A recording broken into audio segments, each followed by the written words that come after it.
همین هنری بابای ما بود و امروز در تمام دنیا به نام تعمیر اروپایی اورارمون معمول است. لیکن خودتون قضاوت کنین که اروپا در اون دوره در کدام چی بوده؟ هنری بابای ما را چی؟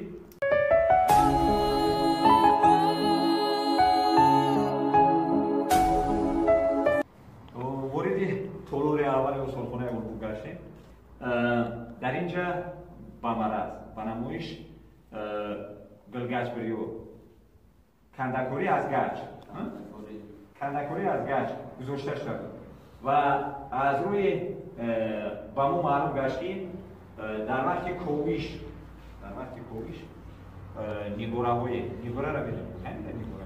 نیگوراهای پیدا گردیدن که اونها اصلا و در اینجا نسخه برداری شدن. یعنی طولور همش نسخه برداری از اون گوهی میدید که همین هنری بابای ما بود و امروز در تمام دنیا به نام تعمیر اروپایی اورارمون معمول است. لیکن خودتون قضاوت کنین که اروپا در اون دوره در کدام چی بوده؟ هنری بابای ما را چی؟ وقتی شهرک میگن من همچنی گویو که یک کم ترک بچقم.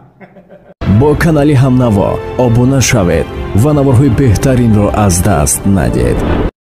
хуш бародарон ва хӯрони азиз, чхеле ки ба шумо маълум буд мо сафар ба Ховалин доштем ва шаҳри Улбукро дидем ва хостем ки барои шумо намоиш диҳем. мегзарем ба исми кандакориҳо мегананд тавои дар инҷо чхеле ки мебинед дар вақти ковиш инҳоро ёфтанд ва нусхаашро дар инҷо монданд ва мо инчунин мегзарем ба дигар қисмҳо. хостем ки инҳо чхеле ки мегӯянд инҳо аз бобоҳои мо мондагиянд.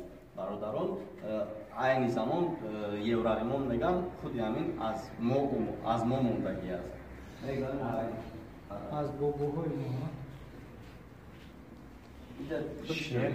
шер оҳура сайд кардем ва инчунин ба навор мегирем дар инҷо шер оҳуро сайд карда истодааст ва худи ҳамин дар инҷо нусхабардорӣ кардагиянд. биё аз пеш гир чхеле ки мебинед дар ҳақиқат худи ҳамин дар инҷо мондагӣ аст.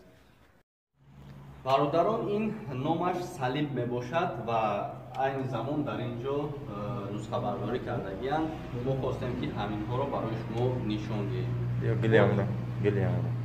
аз пеш гиред гули ҳамин худи ҳамин дар инҷо монда шуда. тамаддуни пеш аз қабули исломи мо тамаддуни пеш аз қабули исломи мо аст. бародарон давом медиҳем. ин хиштое ки мебинед 1100 сол пеш мондагияст. боз давом медиҳем. дар инҷо бисёр хиштои хуб аст.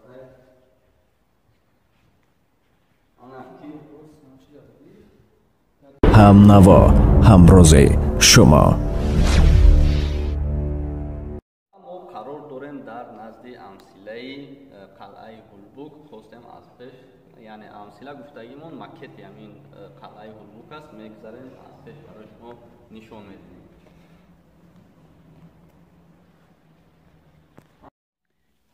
имрӯз амсилаи Улбук яке аз нигораҳои калонтарин дар усулхонаҳои ҷумҳурии Тоҷикистон ба ҳисоб меравад ва мақсади созмон додани ин амсила аз он иборат аст ки зоироне ки ба Улбук ворид мешаванд аз ҳоло шумо дар навор дар пештоқи қасри шоҳони Хатлон Улбуки Бостон 255 ояти сураи Бақара оят алкурсӣ аз алиф сар шуда дар масофаи 17 метр 25 сантиметр хатотӣ карда шудааст ва имрӯз дар шакли аслӣ дарвозаи қасри шоҳони Хатлонзамин барқарор гардидааст ва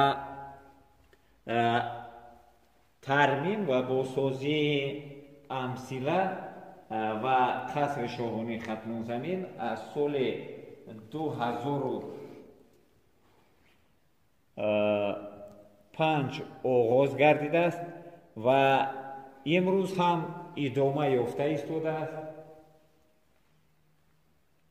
ва تا به سال 2020 برقرارسازی و از نوسازی قصر شاهانه ختلان زمین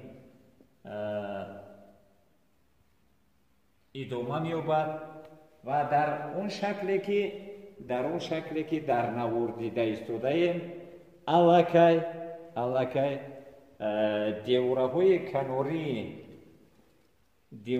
کناری قصر شاهانه ختلان زمین پورا برقرار شده است و تا سال 2020 ما 2 سال ذخیروی داریم و انشالله در همین نمود امثله قصر شاهانه ختلان زمین برقرار می‌گردد.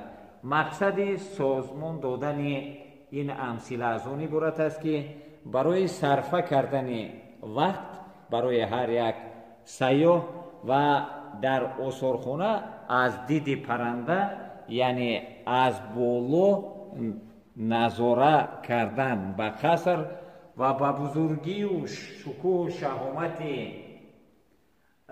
قصر شاهانه ختلان زمین و به اون هنر نیاگانی ما سجده گذاشتند که در دوره طلایی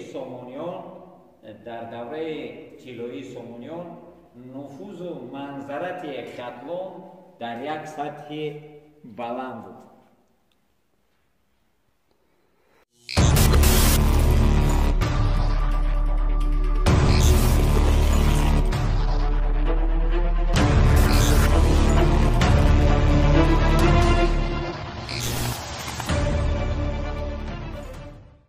و در تالار دوم از عصر سنگ تا به امروز نگاره ها جابجا کرده شده است.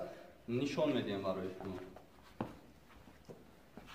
یعنی عصر سنگ آن این عصر سنگ نه عصر برنج. همین عصر برنج. در اینجا ظرف های عصر برنج است برادران. 3,500 سال پیش. 3 سال دارن. دوره اسکندر مقدونی دوره اسکندر مقدونی. ظرف‌های دوره اسکندر مقدونی. امیان ظرف‌های دوره اسکندر مقدونی است. ببینید خودتون. 2300 سال. زیاده از 2300 سال. این طرف. اسم نشانته. ظرف‌های دوره کوشانی‌ها. ظرف‌های دوره کوشانیان 2300 سال پیش است.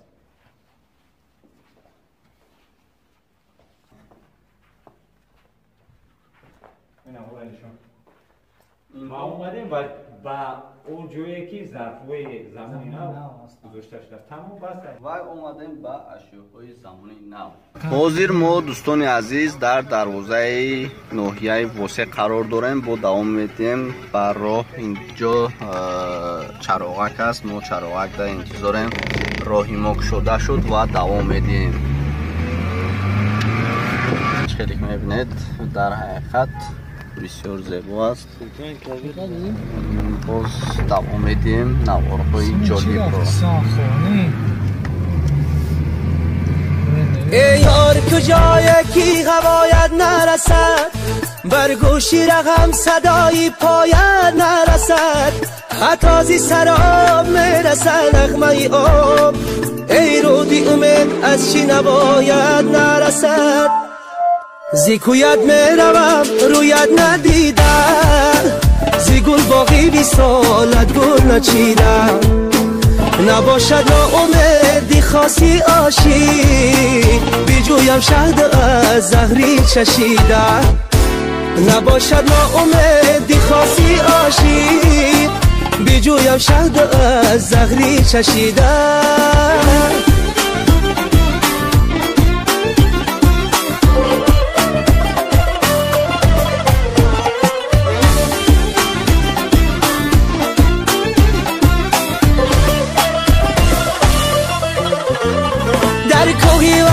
حاجتی بگانه نباشد، جز بحری دو تن جای در این خانه نباشد. آن کیسه کی دارد صد اثر از باب حقیقت قصه عشق است که افسانه نباشد زی کویت میروم رویت ندیدم زی گل باقی وصالت گل نچیدم نباشد ناامیدی خاصی عاشق بجویم شهد از زهری چشیدن نباشد ناامیدی خاصی عاشق بجویم شهد از زهری چشیدن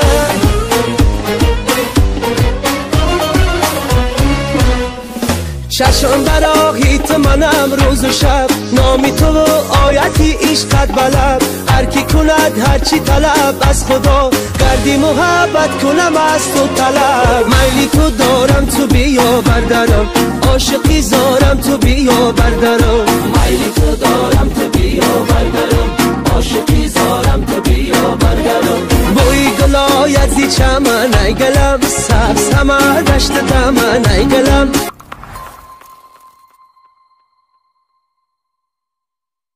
خوش بینندگان عزیز ما خواستیم در باره قلعه هولبوک به شما معلومات دیم و دوام میدیم رو همون رو به سوی خوالینگ رفتیم.